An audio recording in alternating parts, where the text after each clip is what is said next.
course, I greatly appreciate everyone's patience as we are still continuing to figure out how we can make this situation work for everyone. So again, I appreciate your patience. I am going to take attendance, but I'm going to start your timer now. So 6 minutes to go ahead and knock out this Unit 5 Day 1 warm-up. If you click on modules from our home screen, it should take you directly to the new Unit 5 module.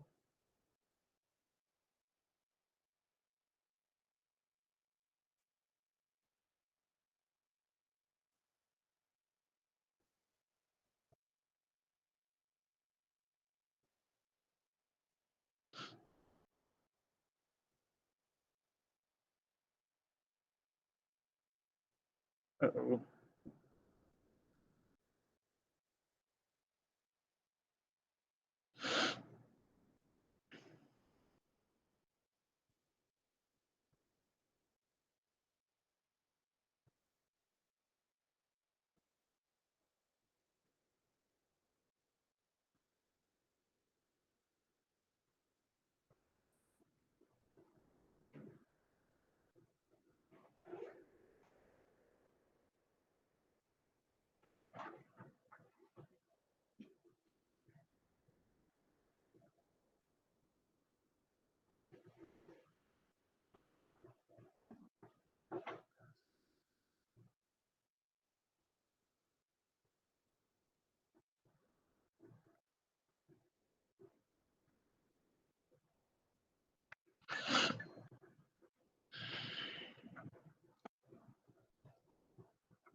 but we're going to push you.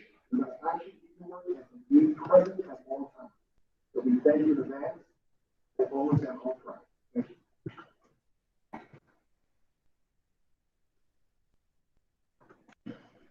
Are you good, Chandler? Did you find it? I said, are you good? Are you able to work on the warm up? Okay, cool.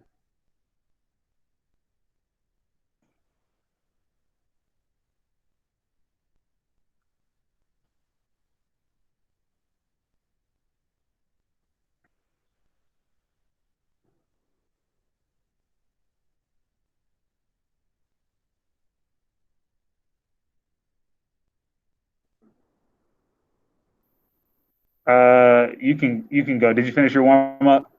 Go. Yeah, go ahead.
Yes, please.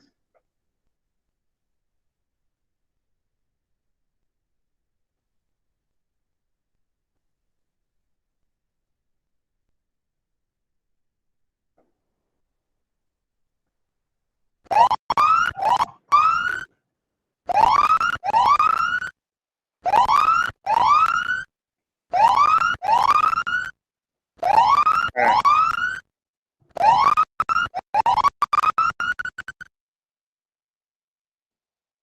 Okay, folks. So I do want to go over the warm up quickly. So we're going to do a preview. This quiz, this warm up was taken almost directly from the exam. These were some of the questions with which we struggled the most, or some of the standards, not the exact questions, but some of the standards with which we struggled the most on the Unit 4 exam. Some of you still have not completed that Unit 4 exam. I did not put it in the grade book, but everything else is up to date in the grade book.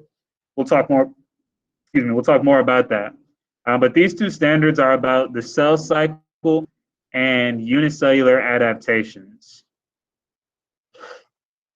So we can see standard 1.2.2 is about the cell cycle, and standard 1.2.3 is about unicellular adaptations. So we continue to struggle with these standards a little bit, which means that we have to keep coming back and covering them. We're not just going to turn away from them and forget that they exist. That might be easier. It might make us feel good. It might inflate our test scores. But in preparation for the EOC exam in May, we've got to make sure that we have a strong understanding of all of these concepts. So this first question says, last year, Steve was shorter than his brother. This year, Steve is taller than his brother. What cell process is directly responsible for Steve's growth? We've got four choices: osmosis, mitosis, diffusion, and respiration. Does anybody have any ideas?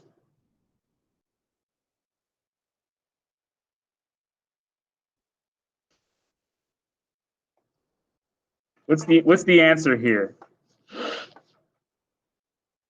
Tanner, you can also chime in if you know.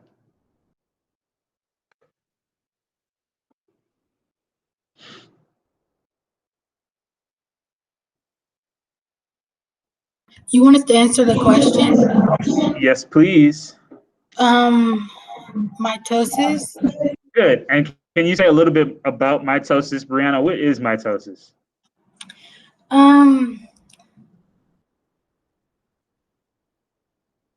I don't know how to explain it. Give it your best shot. It basically is like, it's the difference between mitosis and how do you say the other one? Meiosis? Yes. And one of them is sexual reproduction, the other one is sexual reproduction, and it all depends on like the which I think which parent cell it comes from, and their genetics is different. Like me and my sister, I'm the shortest one and she's taller than me, and it's because one of our parents were taller than the other, so I took after one of my parents and she took after the other. Okay. So let's go back to this concept of the difference between, and thank you for that. You were definitely on the right track there. Let's go back to this concept of the differences between meiosis and mitosis. You said one of the processes is sexual and one of them is asexual. Do you remember which is which?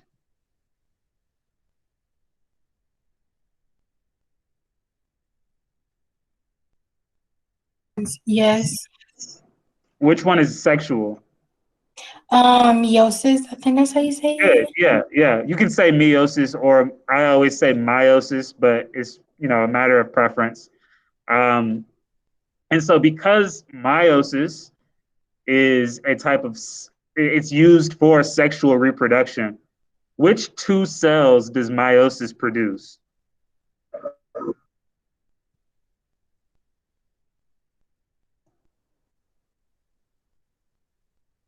What are the two cell types that meiosis produces? Is it sperm and egg? Good. Yeah, a sperm and an egg cell. Whereas mitosis is another type of cell reproduction, but it's used for what are called somatic cells. These are your body cells. So the cells in your bones, the cells in your blood, the cells in your eyes and your muscles, the cells that produce your hair. These are all somatic cells. And so when those cells get damaged or when they're just a little too old and they need to be replaced, our body relies on this process of mitosis. Mitosis is what allows us to produce new cells. All right. So this was a concept of, that we covered it in our third unit. We're going to have to keep coming back to it. Next question. Thank you for all that, Brianna. Excellent job. Question 2, which factor best explains how many diseases, such as cancer, are formed within the body? Is it because a traumatic injury to the body has occurred? Is it because a response by the immune system was triggered by an allergic reaction? Is it because a mutation occurred during the process of crossing over? Or is it a disruption in the cell cycle has taken place? What do we think? And I'd love to hear from someone other than Brianna, even though you're doing a great job, Brianna.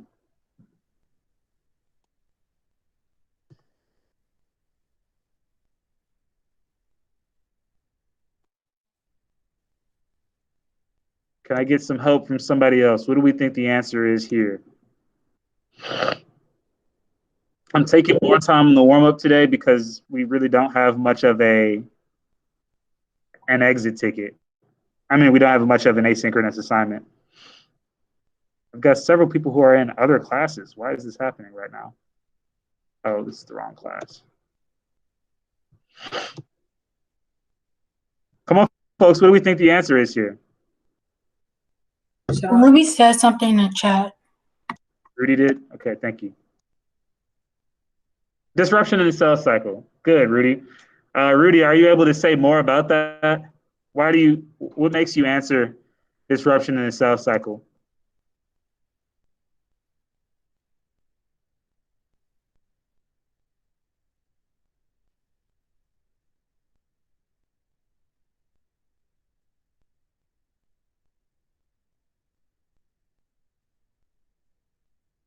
What was the question again? I'm asking Rudy or anyone else, why is the answer disruption in the cell cycle? How do we know that? Besides the fact that if you did the warm-up already, it probably showed you the answers. Or do we not know it? Do we not understand this question? Can I take a guess? Yes, you can.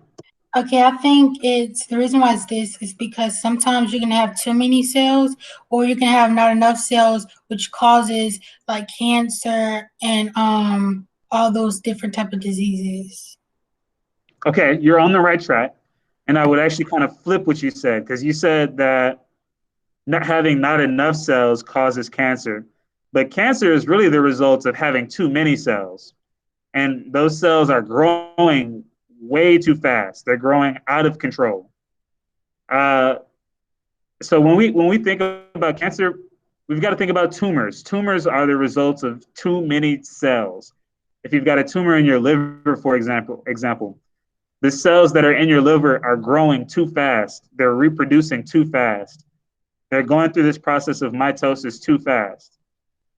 The reason that happens, we've talked about this, but there are different checkpoints that are supposed to be in the cell cycle. And these checkpoints are supposed to tell the cell, okay, hey, hold on, we already have enough cells. We don't need you to divide anymore. Or hold on, you can't divide because your DNA is damaged. We don't want you to divide. Or hold on, before you actually split up into two new cells, you don't have enough mitochondria. So we need to produce some more mitochondria. That way, each of the two new cells will be able to produce enough energy. So if you don't have those checkpoints embedded in your cell cycle, bad things begin to happen to the cells, and eventually it can lead to cancer. So Rudy is 100% correct that a disruption in the cell cycle will lead to diseases, or can lead to diseases. Thank you, Ardesia. And thank you, Brianna, for that insight. Thank you, Rudy, for helping us out to get to that answer. Let's keep going. Question number 3. Now, see, we're already at 9 minutes, almost 10 minutes, guys. So hopefully you all are able to move through these questions a little bit faster. Question 3 says, fossil records indicate that Earth was first inhabited by bacteria-like organisms. These organisms were multicellular, or did they have organ systems? Or were they single-celled? Or did they have small appendages? And an appendage is like a finger or an arm or a toe. So what did you all think? What's the answer here?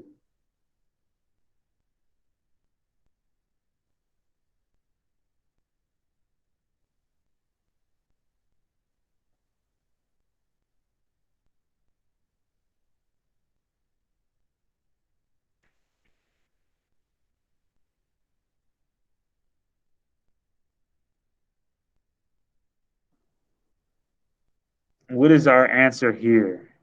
The very first organisms on Earth.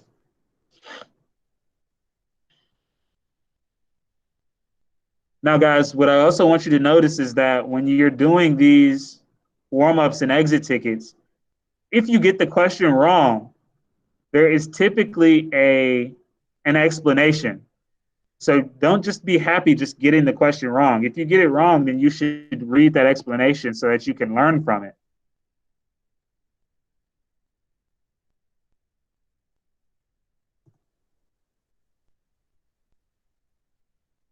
Is it where single celled? That is correct, Brianna. Excellent. Yeah, so the explanation, if you go back and read it, will tell you that the very first organisms on Earth were very, very simple.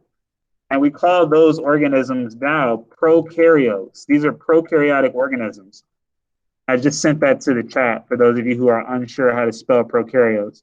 What do we remember about prokaryotic organisms? What's the difference between prokaryotes and eukaryotes? What's one of those differences?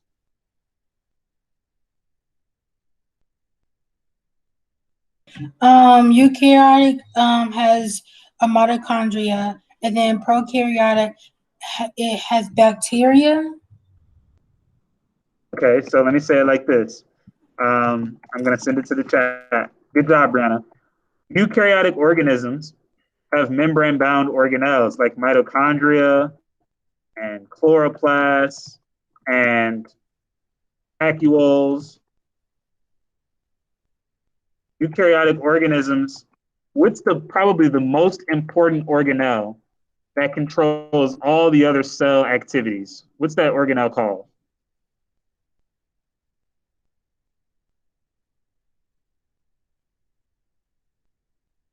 Wonderful. Thank you, Abraham. Thank you, Rudy. Eukaryotic organisms have nuclei, whereas prokaryotic organisms do not. And then one other thing that Brianna said, prokaryotic organisms are very simple, and they are, and an example would be bacteria.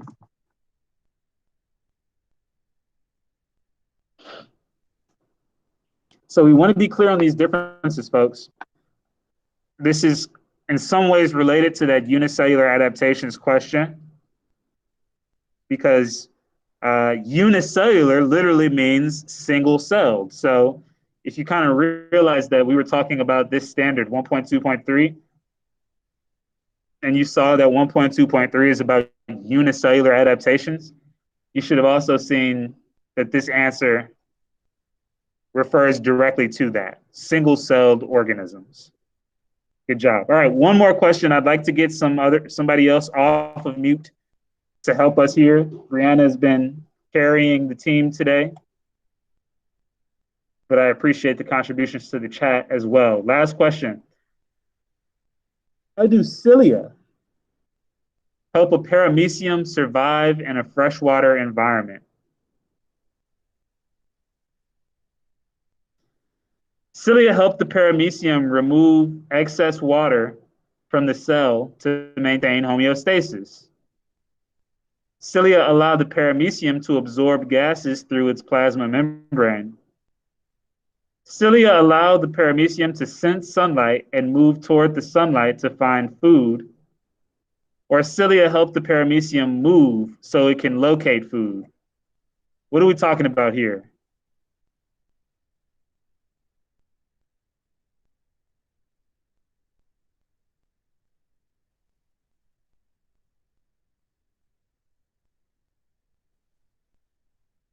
Is it C? See, cilia allow the paramecium to sense sunlight and move toward the sunlight to find food. Now, there is one part of that answer choice that I do like, but this part about sensing sunlight, I can see why you would say this, Brandon. That was actually a pretty good answer. Cilia, this word sense, we do typically associate it with the words with cilia. That is one of their functions. They can sense things about their environment, but they don't have the ability to sense light, to process sunlight. That refers to another unicellular adaptation called an eye spot. I'm sending that to the chat now as well. An eye spot is a unicellular adaptation that helps the organism to detect light and move in response to that light.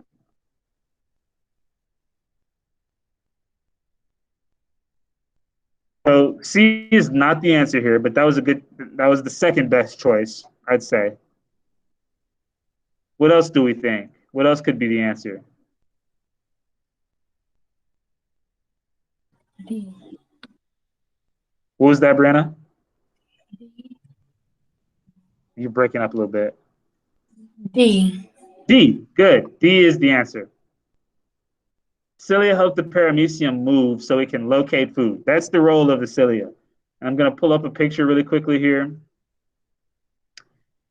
These cilia are the green things on the outside, and they just help the organism to kind of swim around in its environment.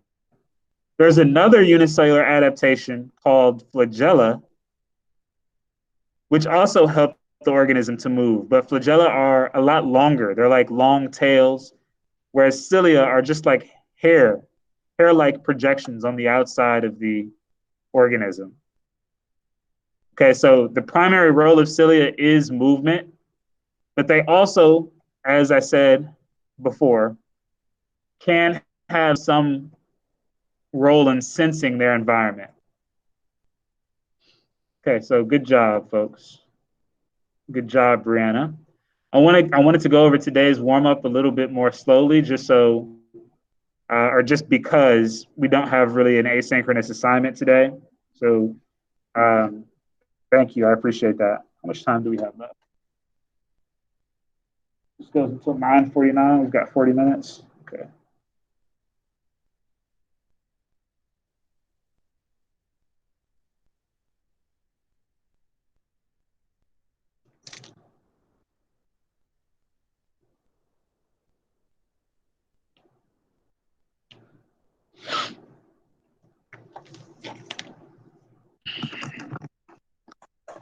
All right, let's see, over here.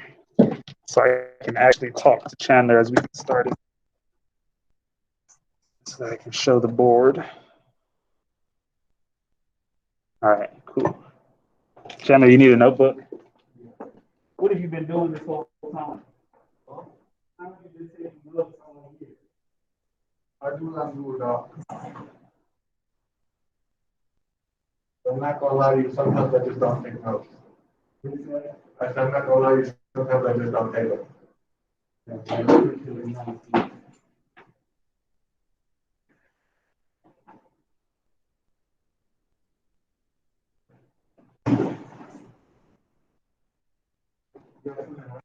Okay.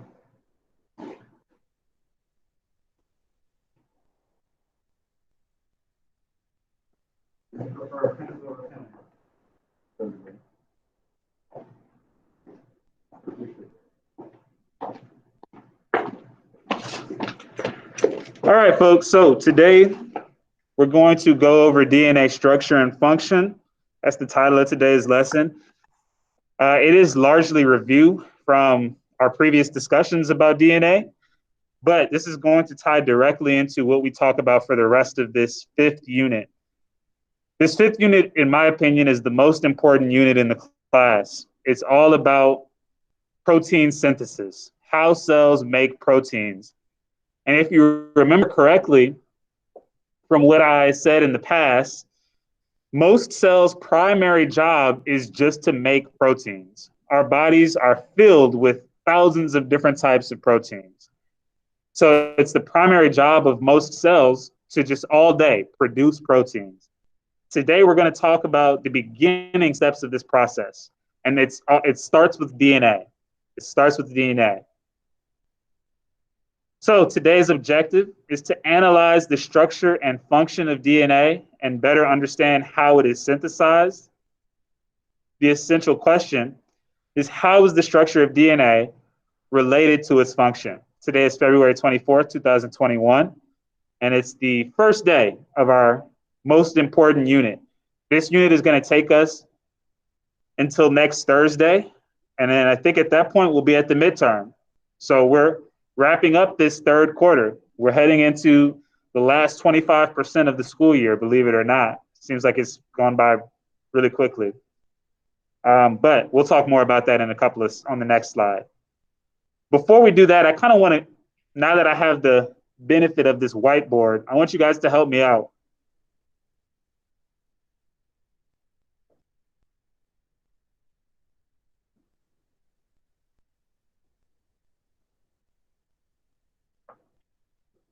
Can you see that? It's clear, Chandler? Cool. All right. What do we remember about DNA? Let's kind of just get ideas out. What do we remember about DNA? You guys can send me stuff in the chat, or you can unmute yourself and I'm going to write it on the board. What do we remember about it?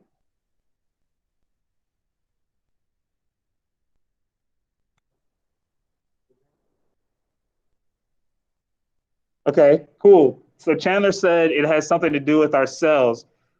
Does anybody remember where we can find DNA in the cell? I'll give you a hint. The word has already been sent in the chat at about 9:04.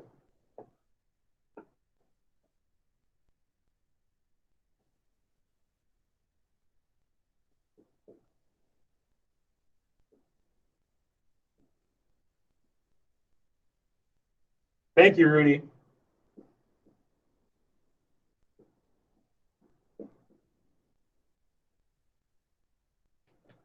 DNA is located in the cell's nucleus. And I underline those letters NUCLE for a reason. We're going to talk about that. What else do we remember about DNA?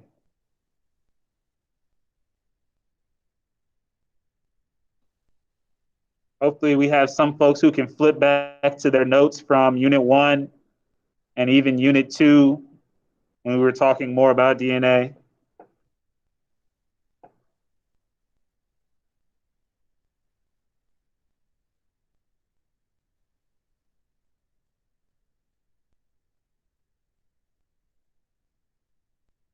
Okay, we know it's related to proteins. I'm going to ask you to say a little bit more, Jason, because that's just such a broad word to just throw out there. What do you mean proteins?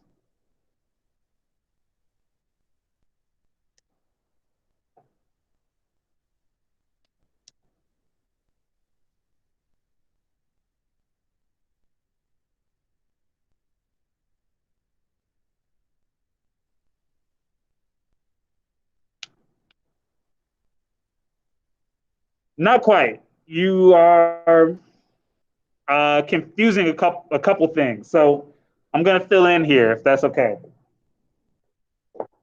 So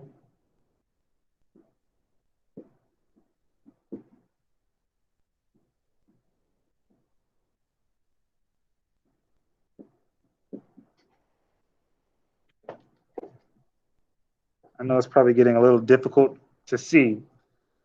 But number one, DNA is a nucleic acid. Thank you, Brian. I see you got that in the chat now. So because it is a nucleic acid, and again, I'm going to underline those 4 letters, those 5 letters, NUCLE. DNA is a nucleic acid. And so what is it made out of? What are all nucleic acids made out of? What's the monomer of a nucleic acid?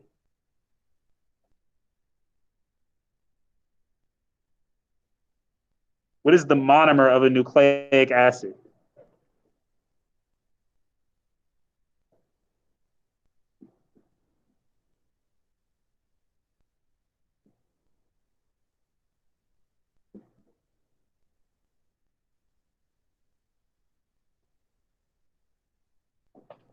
Wonderful, Brian. Thank you.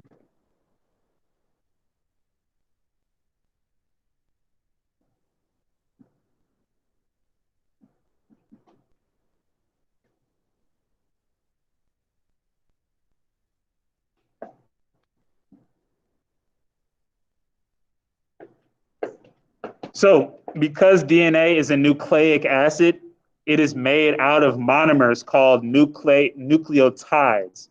We see those same 5 letters, NUCLE. DNA is found in the nucleus. DNA is a nucleic acid, and it is made out of nucleotides. Now, to bring it back to what Jason was talking about as it relates to proteins, I'm going to write something else on the board.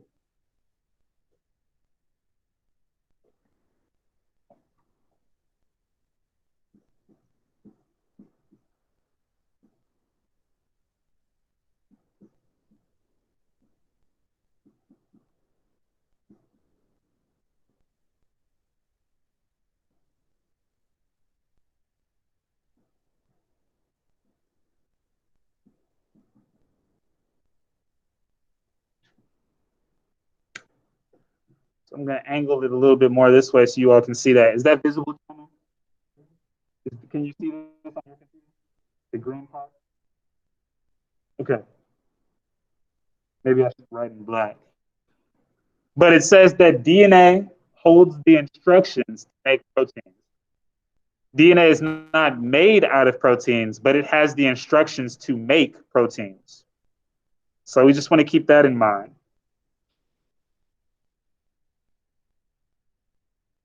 That's going to come up a lot in this unit. That's basically the central idea of this unit. Is there anything else I want to write about DNA? There are a couple other things that I can think of.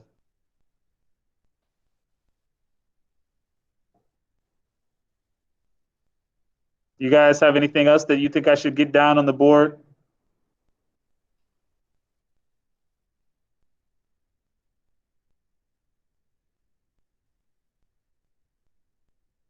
What about the shape of DNA? Does anybody remember what the shape of DNA is called?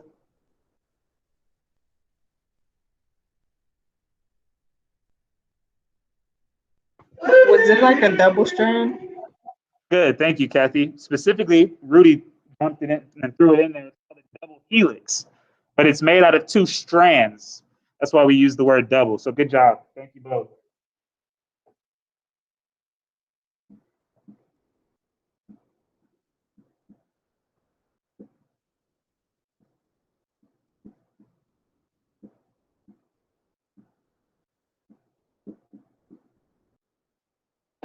So the shape of DNA is called a double helix.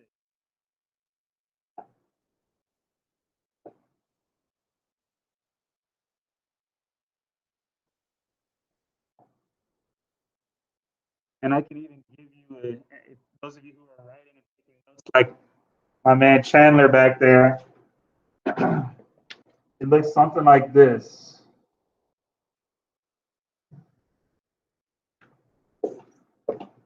Like a spiral of sorts.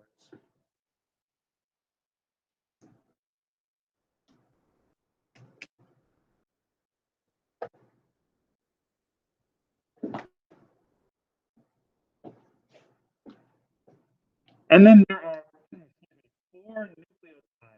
four nucleotides that come together to make up DNA. And we use four letters to represent them. Does anybody remember what the letters are?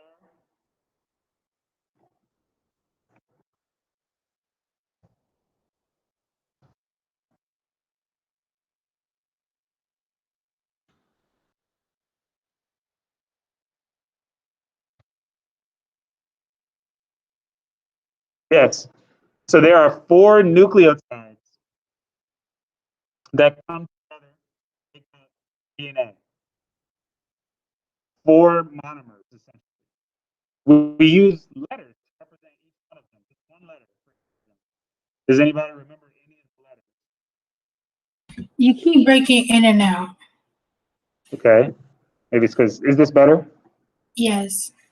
All right. So there are four nucleotides that come together to make DNA, and we use letters to represent them. Does anybody remember any of the letters?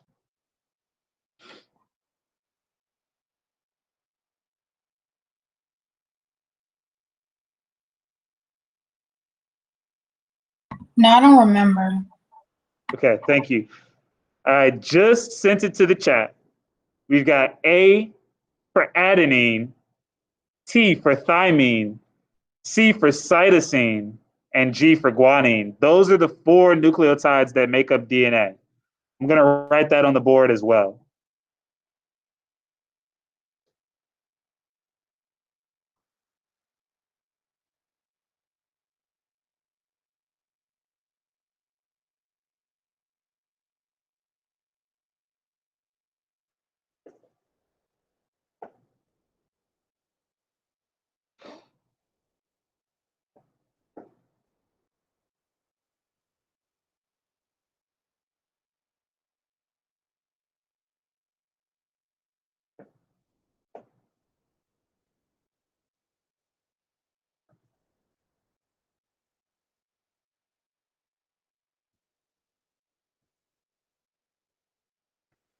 You know what I can do?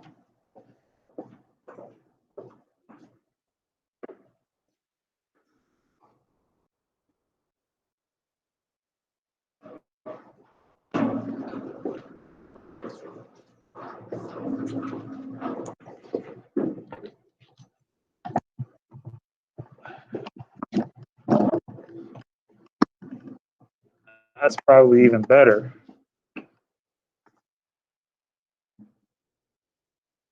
Is that better, Chandler?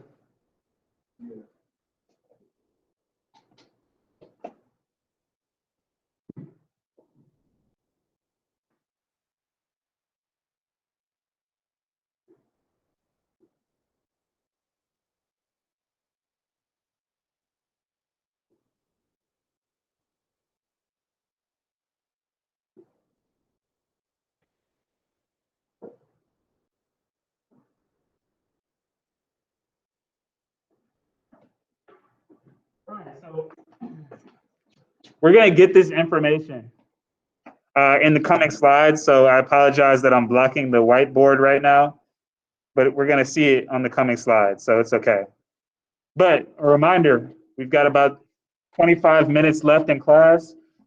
So I do want to remind you guys, we have a midterm coming up. In fact, our Unit 5 test is going to be the midterm. It will cover the first 15 standards of this course. And those 15 standards are on the screen right now. As you can see, those, I think it looks kind of pink. It is pink. Those 4 pink standards are the standards that we are introducing in this 5th unit. So keep that in mind. In this class, I suspect that the midterm will be on Monday, March. What day will that be? Monday, March 8th.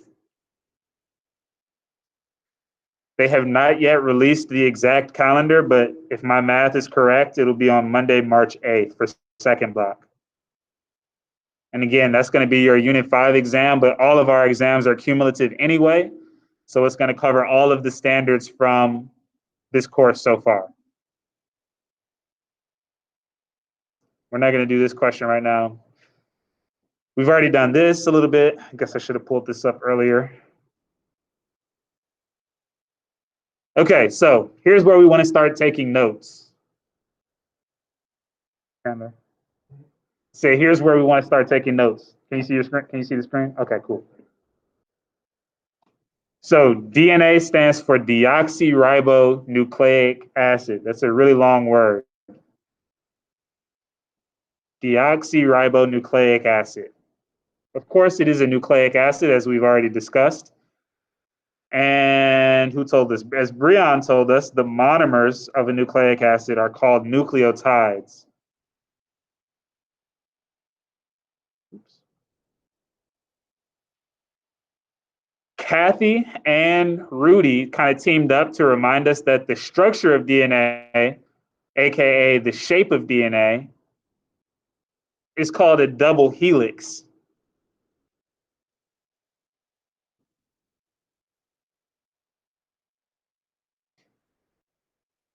The function of DNA, aka the job of DNA, is to store genetic information. Oops, sorry.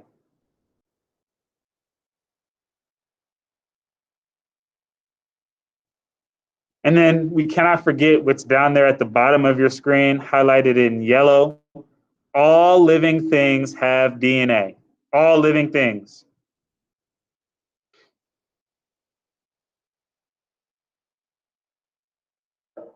So I think I made a small mistake, actually. Because on the board, I wrote that DNA is located in the cell's nucleus. But that's only for a specific type of cell. That's only for eukaryotic cells. So I'm going to go ahead and add that.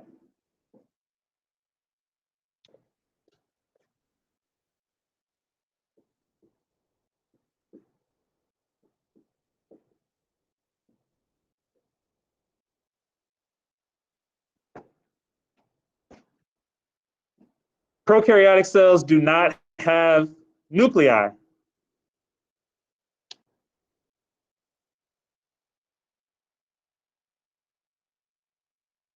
So their DNA is just kind of floating around in their cytoplasm. You want to be careful with that.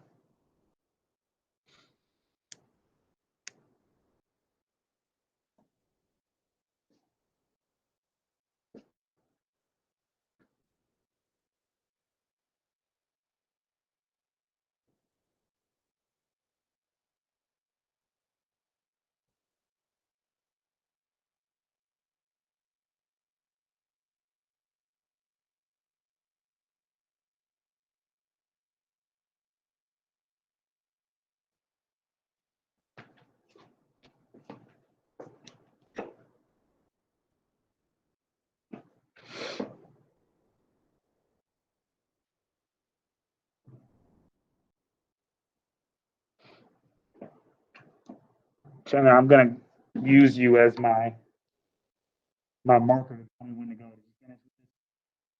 Okay, cool.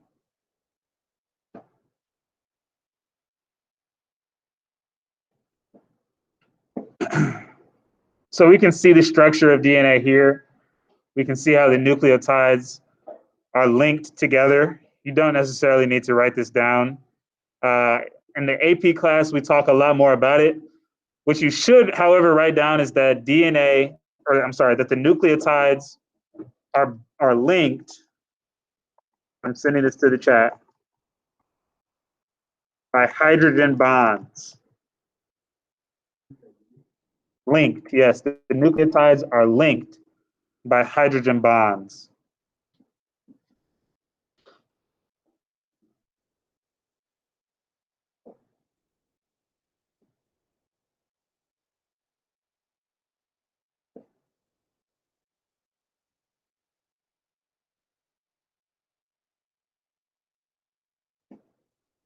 Okay. So DNA is made up of a deoxyribose sugar. Remember, sugars end in OSE. So deoxyribose. That tells you that it is a sugar. And that deoxyribose sugar is bonded to a phosphate backbone. And then on the other side, there is a nitrogen base.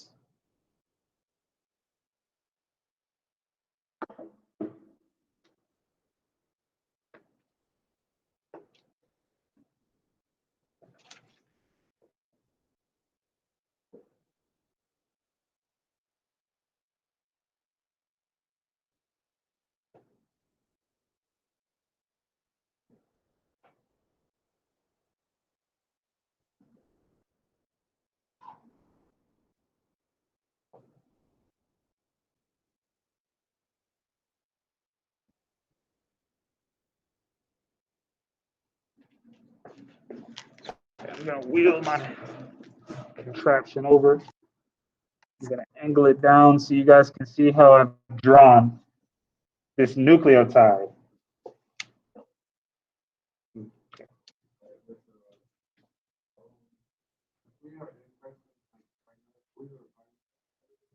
Yeah, in order to get in order to mark present. Yeah. So a nucleotide has three parts. It's got this sugar, the deoxyribose sugar. It's got a phosphate group. These two things form the backbone of the nucleotide. And then on the other side, you've got this nitrogen base. And the nitrogen base could be A, it could be T, it could be C, or it could be G.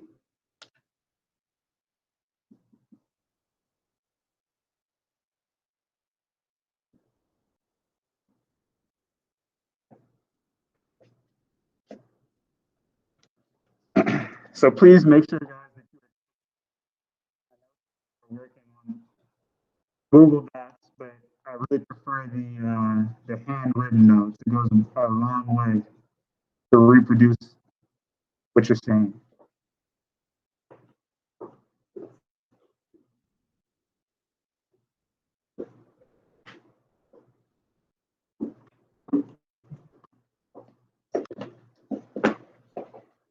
If this is a little bit too small for you, you can click on my camera, there should be a button there that says pin yourself, or I'm sorry, not pin yourself, but pin to the main screen. And you can just keep switching back and forth between my camera and my screen, so you can pick and choose what you want to look at. That way you can make my screen bigger, or you can make my camera bigger if you're trying to look at the whiteboard. Okay. All right, let's keep going. 15 minutes. Next slide. Here's just yet another representation. Now, what we should be noticing here on this slide, if you look at the colors, what do you notice about the colors here? Do you see a pattern?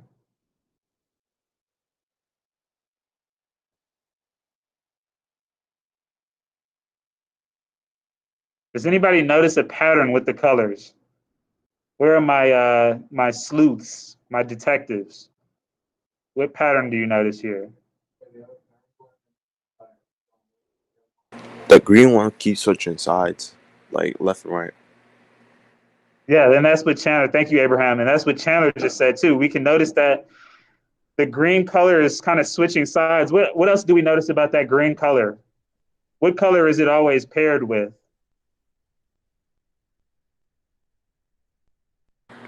Purple.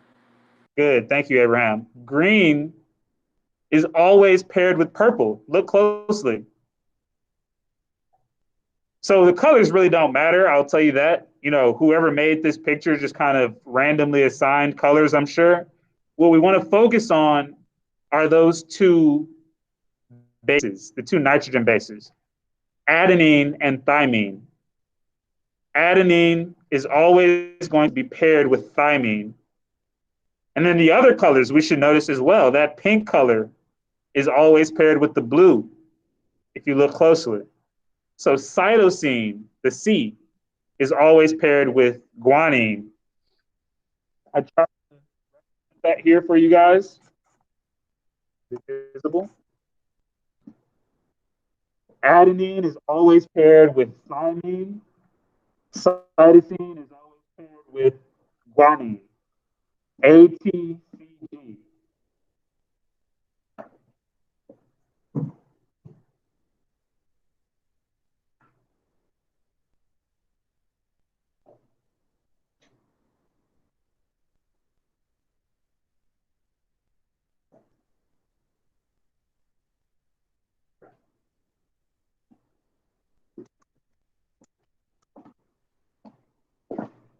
So if you go back to the screen now, you can see that information again.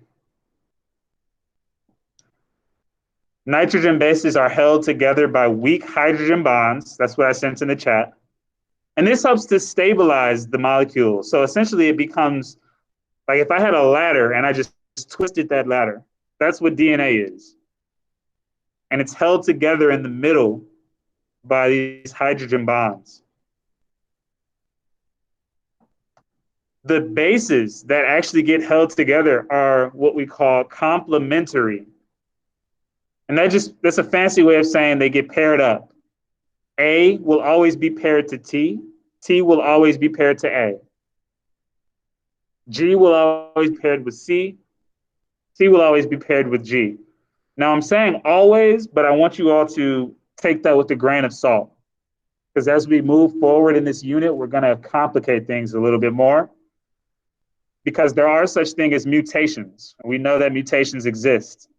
And mutations happen when something has gone wrong. So just keep that in mind. But if in a normal situation, in DNA, we should always have A and T together. And we should always have G and C together.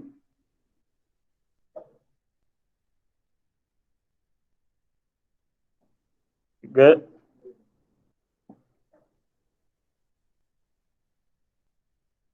All right, not doing that one right now. Okay, so this next question, we kind of already answered this. Where is DNA found in cells? DNA is found in the nucleus of eukaryotes in the form of a chromosome. But in prokaryotes, it's found in the cytoplasm in the form of a plasmid. So please make sure you write down these two bullet points, folks.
Okay.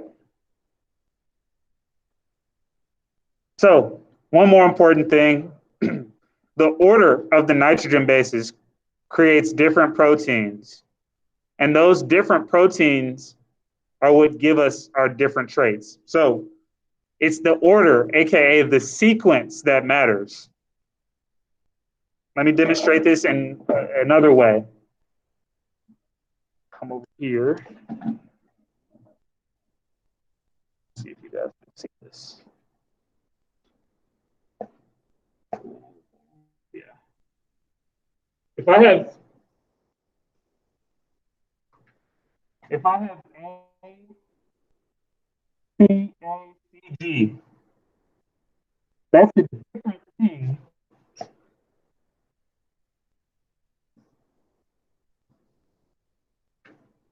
That's a different thing than AAT, CG.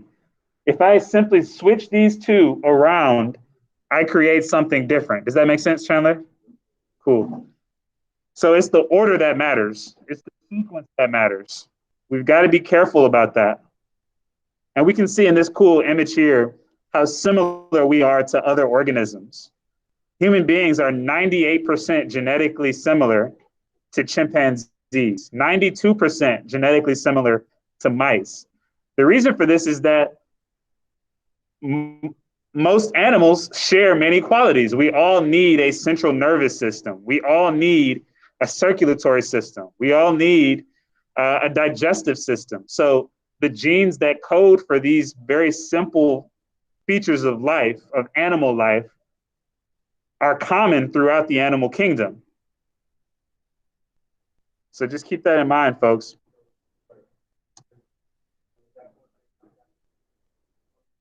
Correct. I'm glad you just made that connection. So Chandler just asked, is that where they got the evolution thing from? We're going to talk a lot more about that later in the course, but genetic similarities are some of the best evidence for evolution. So good point there. Lastly, this means that any two human beings, regardless of where they come from, regardless of how old they are, regardless of their quote unquote race, regardless of their nationality, we are 99.9% genetically identical to one another. So 0.1% accounts for all of our differences in terms of the color of our skin, the texture of our hair. In some cases, even our personality traits come from that very small amount of difference. And so we've got over 3 billion of these letters, these A's and T's and C's and G's. And so there might only be a small percentage, 0.1%. That's only about 100,000 letters that are different between you and I. That's not much at all. So just keep that in mind, folks. We'll talk more about this concept. There is an exit ticket for today's lesson. You guys will have to do that. Those of you who are at home, you'll have time to do it, but it's now, we still have 5 minutes. I thought we ended at 44. We ended at 9:49. So let's go ahead and knock out that exit ticket now. Unit 5, day 1 exit ticket. We've got 5 minutes. That should be plenty of time to get it done. It's almost as much time as we get in the beginning of class.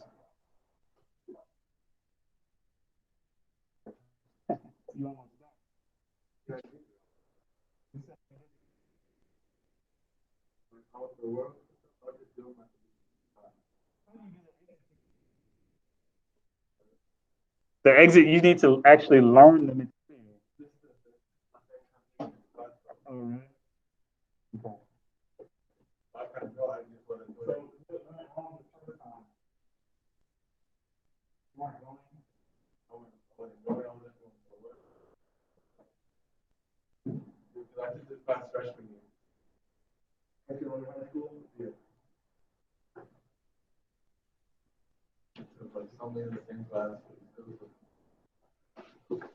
I want you to use that notebook. So.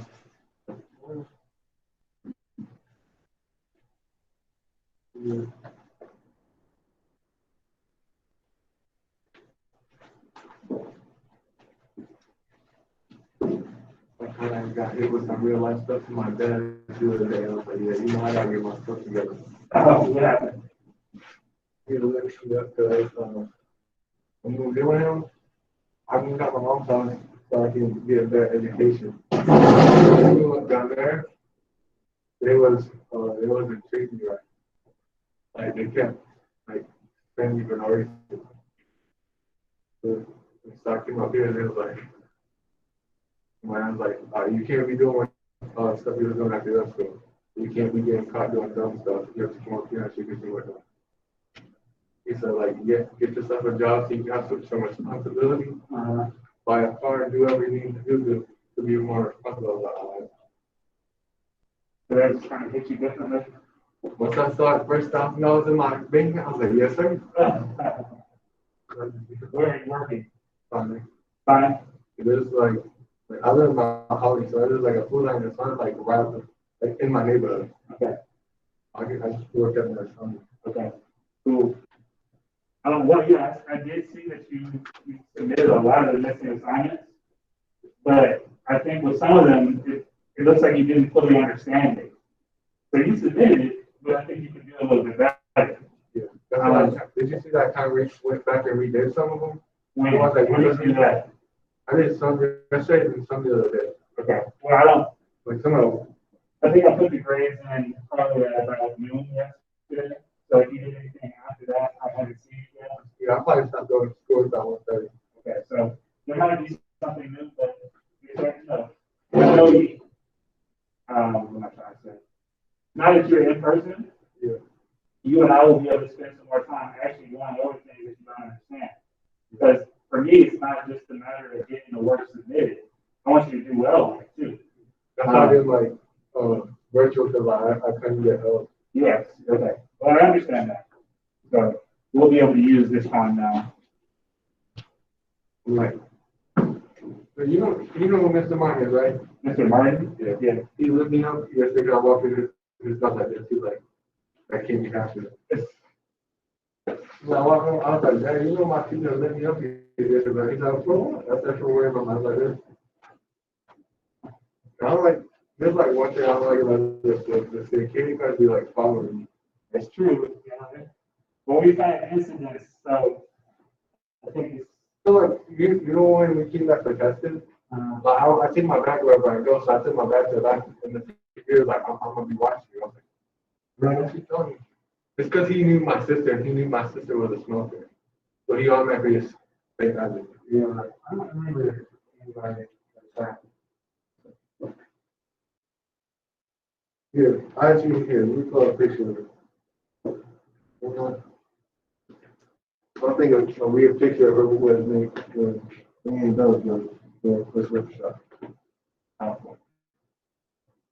Maybe. Like I said, this is only my third year here, but she was probably here for 2 years when I was here. Junior when you started. Yeah. And at the time, I did teach. I taught seniors and I taught sophomores. So You wasn't even a teacher, dude. I wasn't teaching juniors, and then when she was a senior, I didn't teach seniors that year. So that's We probably didn't have it, but yeah, we missed each other a little bit. you You said what? Oh, good. That's great. Well, tell her thank you for your service. For those of you at home, I appreciate you all being here today, and I will talk to you all tomorrow.